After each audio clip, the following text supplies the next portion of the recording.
Network Entertainment. Maraming kinakalat and then makakarating sa'yo.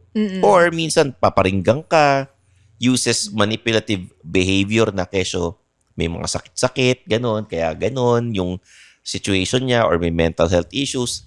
Tapos, not to judge anyone, hindi ko nilalahat, no? Kadalasan kung sino yung mga ganyan, yun yung mga nagpo-post ng mga religious sa Facebook nila. Totoo yun. Oo. May mga ganun, di lahat. Pero sa ano naman, sa mga immortal, pagka kayo merong co-worker na bully, you can go to your HR manager para pagharapin kayo, mag-uusap kayo na maayos.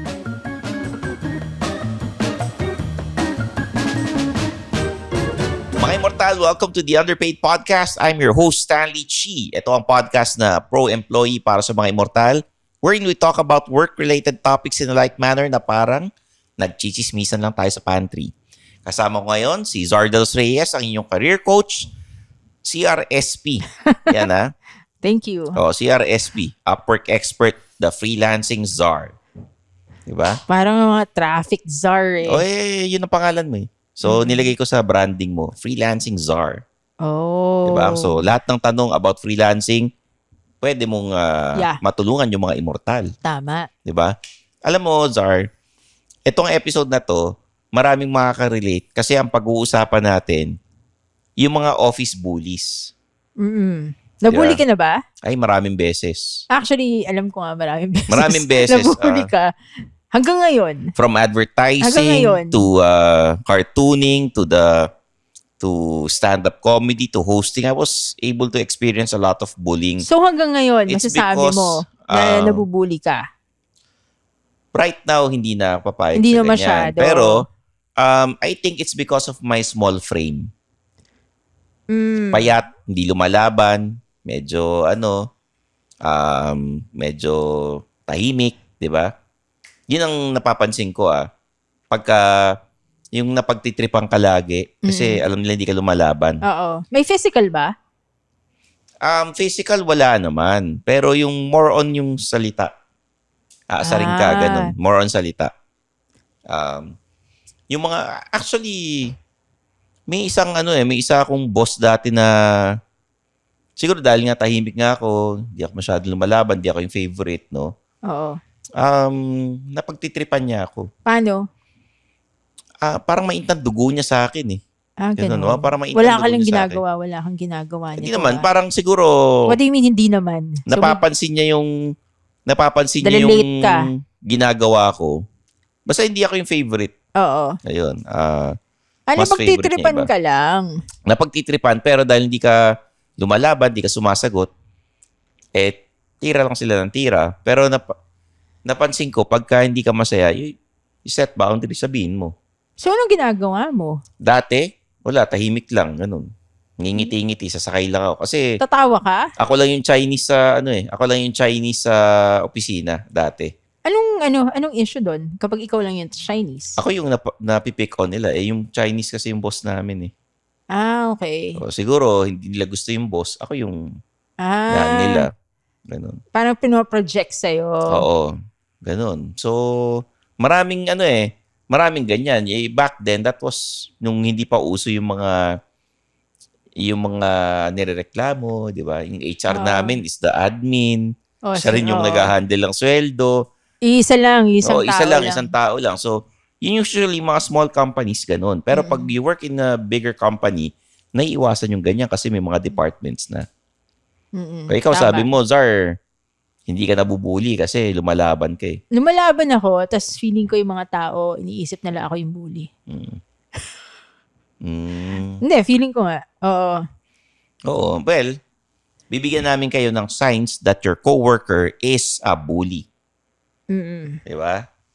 Ano yung first? Number 1, yung kaopisina mong yan, ina-undermine ka. Mababatingin sa'yo. Hindi masyadong pinapansin yung maganda mong ginagawa. May project ka na natapos na maganda, maayos lang. Wala lang sa kanila. Pero pag sila nakagawa nun, i-highlight nila, paulit-ulitin nila, ibibida nila kay boss, di ba? Pag ikaw, wala lang. Like bluntly, they'd say na hindi maganda. Or baka pwede lang sabihin na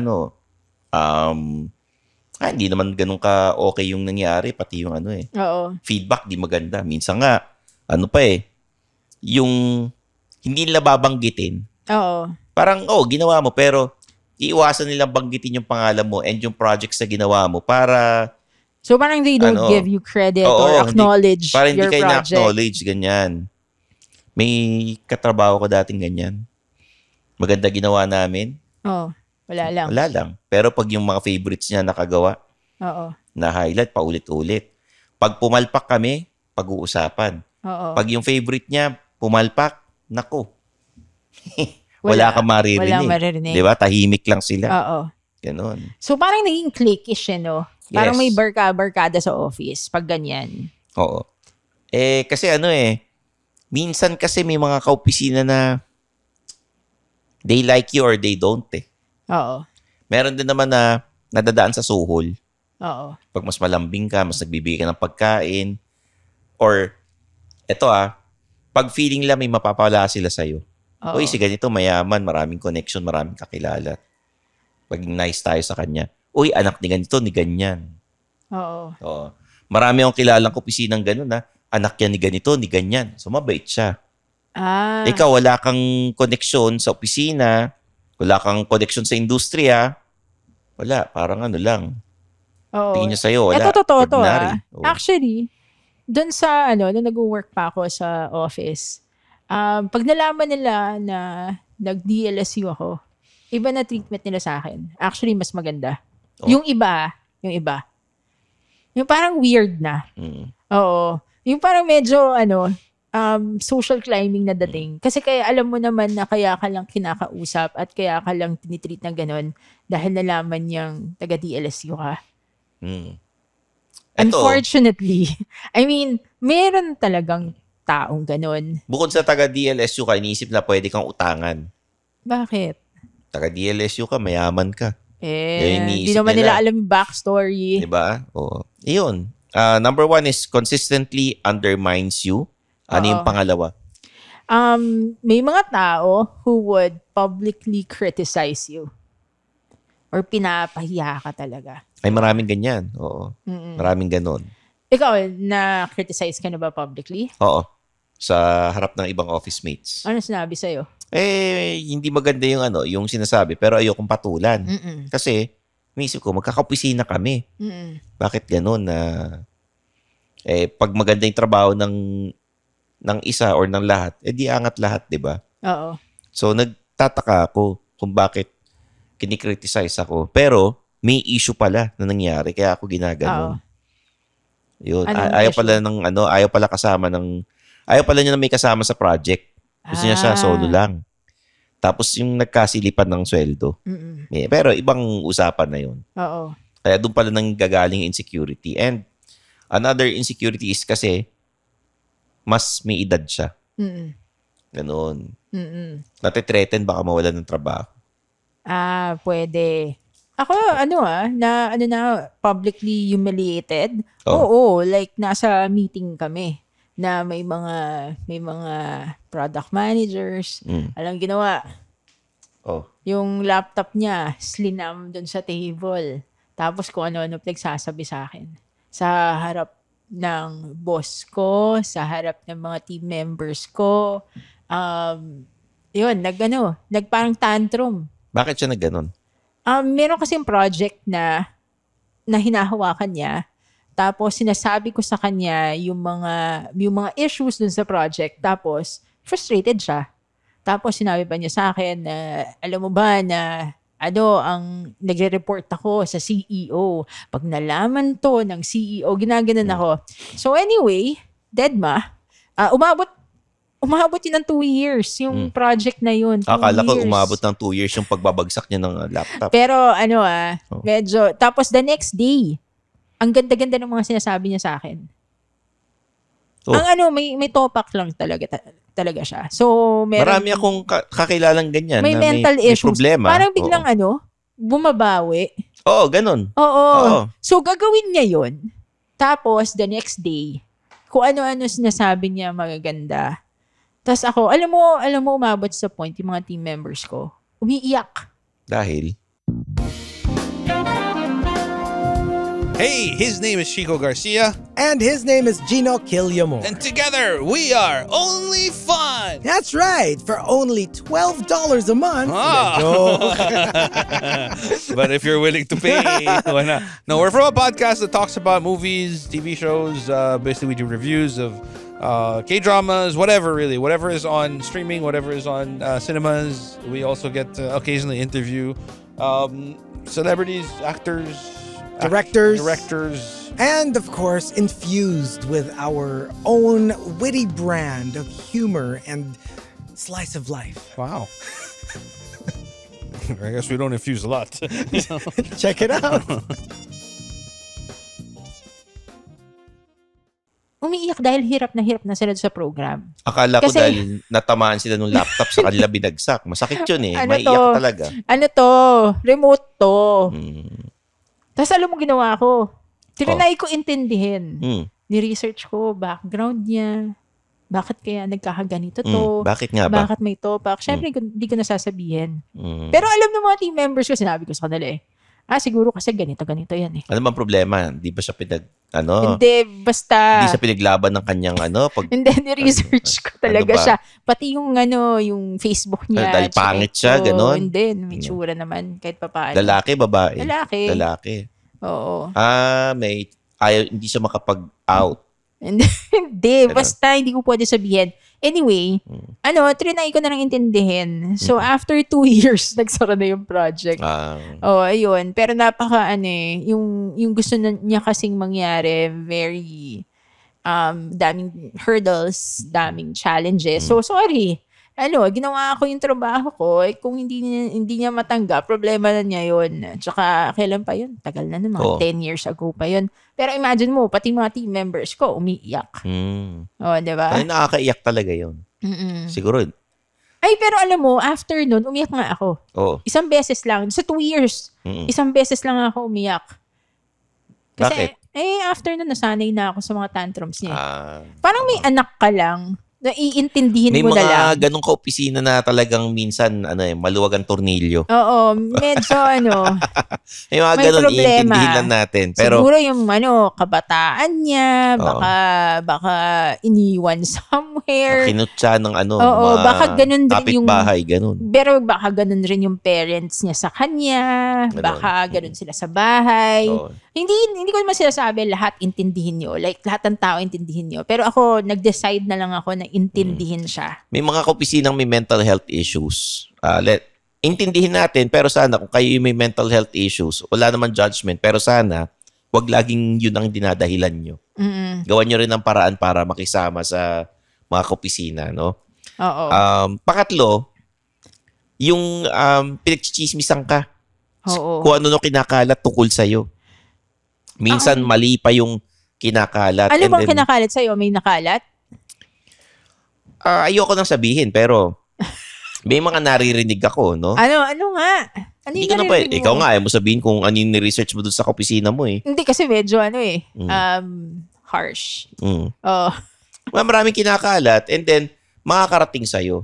Or minsan paparinggang ka, uses manipulative behavior na kesyo may mga sakit-sakit, ganun, kaya ganun yung situation niya or may mental health issues. Tapos, not to judge anyone, hindi ko nilalahat, no? Kadalasan kung sino yung mga ganyan, yun yung mga nagpo-post ng mga religious sa Facebook nila. Totoo yun. Oo. May mga ganun, di lahat. Pero sana naman, sa mga immortal, pagka kayo merong co-worker na bully, you can go to your HR manager Yeah. para pagharapin kayo, mag-uusap kayo na maayos. Ako, Huwag nyo idadaan sa dahas. Oo. chismis sa akin, may nagsabi na mag-ingat ka kay Zar. Dahil, Hindi ko alam. Kasi may work bestie ako. May nagsabi nga daw sa kanya, kasi yung work bestie ko, very nice. Alam mo yun, talagang wala. Pag binuli mo siya, hindi lalaban yun. Hindi, likable siya. Compared sa akin, sa office dati. So, may nagsabi sa kanya na mag-ingat daw sa akin. Tapos siya naman, sinabi sa akin, ko bakit? Bakit kaya mag-ingat sa akin? Tapos, yung same work bestie ko na yon, sinabihan na rin siya na, inis naman daw talaga ako sa kanya. Ayaw ko naman daw talaga sa kanya. Doon sa work bestie ko Babae itong work bestie ko Okay. Mm-mm. So, well. So may may ganon. So hindi ko alam kung hindi nga kami nag-uusap nung nagkakalat eh. Hindi ko nga alam saan niya nakukuha yun eh. Well, usually mga ganyan, insecure eh. Yung mga nambubuli, insecure. Hindi kasi lumalaban kasi ako eh. Pag may mga kalokohan sila sa office, lumalaban ako. So ngayon, ang nangyayari, kung ano-ano pinagsasabi nila. Pero okay lang.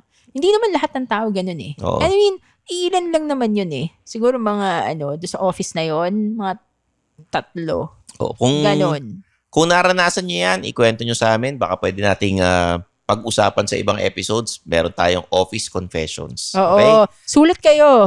Tapos mag-comment rin kayo kung comfortable kayo i-share yung story about yung workplace bullying. Kung gusto nyo nga, i-guest namin kayo rito, di ba? Pag-usapan natin yan. So, yung mga suggestions ninyo, ginagawa namin yan. Kaya mag-message kayo sa amin, sagutin yung poll question, mag-comments kayo sa Spotify dahil active naman kami dyan. Binibasa naman namin lahat. And kung gusto nyo makita yung video version, nasa Spotify tayo, may video. And nasa YouTube channel ng The Pod Network Entertainment.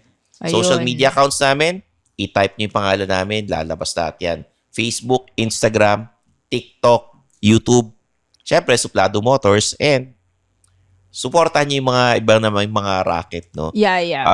Tumatanggap kami ng mga speaking engagements. Kung yung kumpanya ninyo or eskwelahan ninyo, merong mga events or program na kailangan nyo kami, mag-message lang, madali kami kausap. At saka nagtatampo si Stanley pag yung mga hosting gigs, pagka kailangan ninyo, available ako dyan. Yeah. Sabihin na natin, nagtatampo si Stanley pag hindi siya minamessage sa LinkedIn. So, paki-message naman si Stanley sa LinkedIn. Active naman yung LinkedIn niya. So, test natin ngayon. No? So, Stanley, paano kung may nagsulat sa'yo, sabihin sa'yo or tatanong sa'yo, saan makakahanap ng gigs for architecture related task? Architecture? Oo. Naku, marami tayong kaibigang architect. No, madali lang yan. Medyo Hindi, ano response mo? Google nyo. Tinan mo yan. Hindi, marami naman dyan. Kung meron naman, we will post yung mga job openings sa Facebook ng The Underpaid Podcast. I-share naman namin yan usually. Hindi, yun nga yung tanong sa LinkedIn eh. So yun ang advice mo, i-Google mo. Huwag kayo maghanap ng trabaho sa akin. O, tingnan Kung yari, mo. may problema kayo sa trabaho, okay. pwede ko kayong bigyan ng payo. Pero huwag kayo maghahanap ng trabaho sa akin. Hindi po ako si Testaman, hindi po ako yung nagbibigay ng di ba? Hindi nga ng advice eh. So ano yung mga tanong pwede sa'yo para alam naman nila? Kung yari, kupal yung boss ko, ano gagawin ko, ganito nangyari sa akin. Okay. So kapag may problema ko, kayo diba? sa work, kay Stanley yun, pag work related. Oo, kailangan namin ng speaker para sa eskwelahan or sa office namin. Pang additional training, pwede ka ba? Madali lang yun. May bayad ba, Stanley? Kung may budget kayo, syempre, pwede. Okay. Kumpanya yan eh. Yung schools, pag school tour, at naintindihan ko naman malit ang budget ng eskwelahan. So, yun, pag-uusapan naman. Madali ang kausap. Actually, di ba, ginawa mo yung sa anak ko, yung stand-up project. Oo, yun. Hindi ako yung gumawa ng project, pero nag-perform kami para dun sa mga... ano yun? NSTP. Para sa mga, taga-Caloocan. Oo, meron silang beneficiary sa Caloocan. Tapos, lahat may part ng proceeds. Part of the proceeds will go to the, to the group sa Caloocan. Oo, thank you kasi yung grade niya perfect eh. Wala tayong magagawa, no? Ganun talaga. Ayun. Okay. So guys, there you have it for Zardos Reyes. I'm your host, Stanley Chi. This is The Underpaid Podcast.